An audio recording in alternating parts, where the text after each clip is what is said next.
Hello everybody on Teach for America staff, everybody who's on the recruitment team, everybody from the MTLD team watching this video. What's up? My name is Trevon Smith. I'm a 2016 core member here from Dallas, Texas, Triple D. Yeah, so here's my video interview. Alright then, power clap on 3. 1, 2, 3.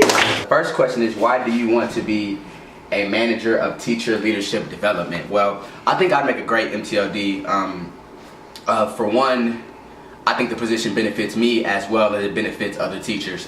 For me personally, my goal is to be in educational leadership.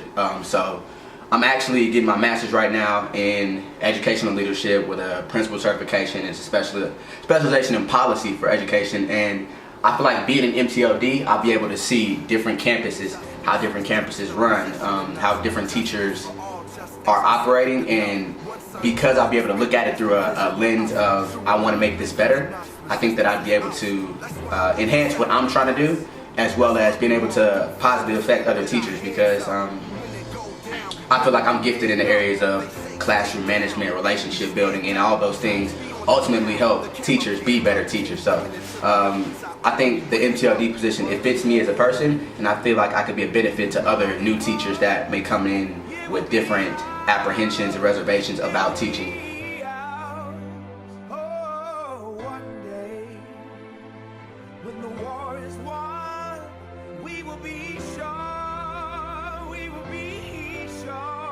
So, question two. What long-term impact do you think you can have on classroom outcomes? So when I think about the long-term effects that I could have on classroom outcomes, first, I think as being an MTLD, I can really hone in on retention first, because we have to have teachers that want to stay teachers and are happy in their profession. So I believe that there's ways to systematically do that. I believe a lot of the things that go into the classroom happen outside of the classroom. The attitude that you bring into the classroom, just your outlook on what you're doing, the value of the work that you feel, a lot of that is influenced by things that you're doing outside of the classroom. So if I'm coming to the classroom tired, or I'm not living a healthy lifestyle, it's just a lot harder for me to be a good teacher. And I think that's why a lot of teachers leave the profession. They have the heart for the students and they want to do the work, but they just don't have the necessary practices and the necessary routines to do the hard work. So I feel like I can help teachers. I want to stay teachers, because I've been at that point where I've wanted to quit, where I didn't think that this work was meaningful, and I've dealt with those psychological issues already. And I think I could have an open dialogue conversation to listen and be heard with somebody who does want to quit, and I feel like I can turn things around for a person like that.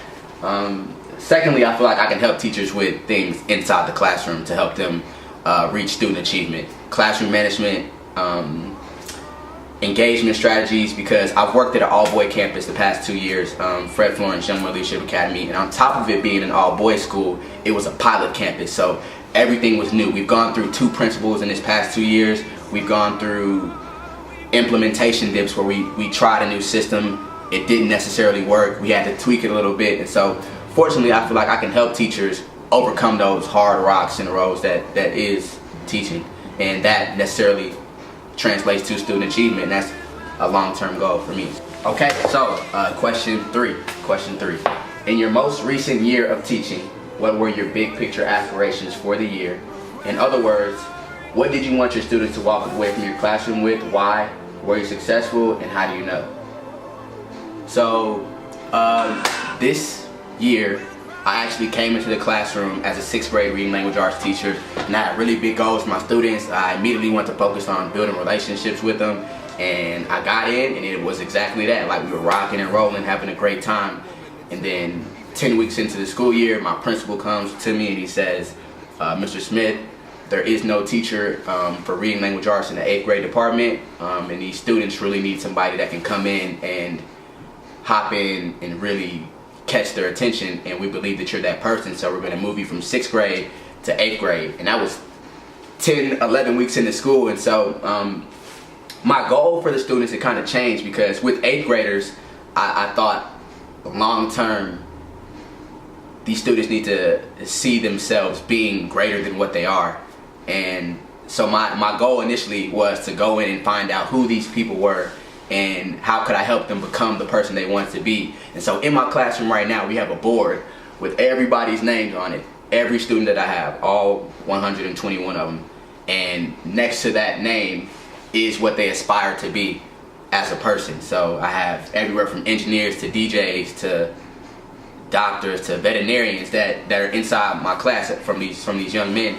And I believe my goal of showing them that they can be larger than what they can be, larger than what they are if they set the goals for it, has been successful, because my students now see the things that we do inside our classroom academically, they matter.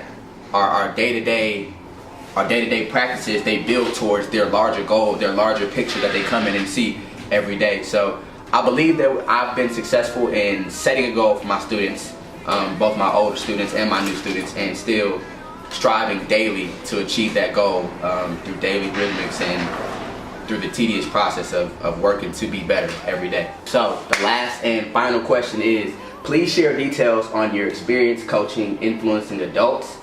What was your role and responsibilities? What impact outcomes came from your experience as a coach? So currently right now I'm in a fellowship. It's called Camp Fellows here in Dallas, Texas, and we are a campaign, it's sort of a campaign internship for the school board elections that come up every year. So essentially what we're doing is we are backing a candidate, and we as a cohort or a fellowship, we go and we do all the education, politics, campaign things that they need done for them. So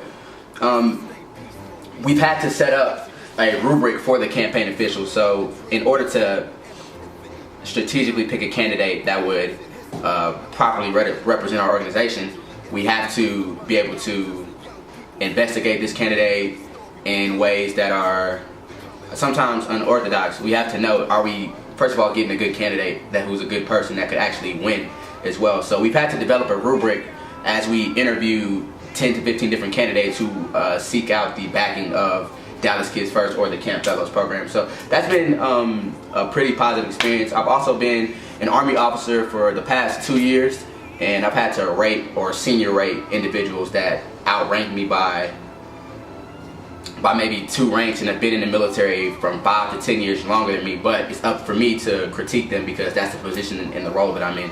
So I've had a lot of success. What I've learned through critiquing adults is that everybody has their pet peeves and their things, and it's not necessarily up for them to communicate it, it's up for you to figure it out. So when you address them, you can be respectful, and you can come from a collaborative sense of, this is what I see, I'd like to listen to you and see what it is that you think about what my critiques were, and see if we can build something to help you have better practices. And I believe that it's kind of a natural role for me to teach and coach people, and so it's been a great experience. I love the management aspect of it, and yeah, that's really it.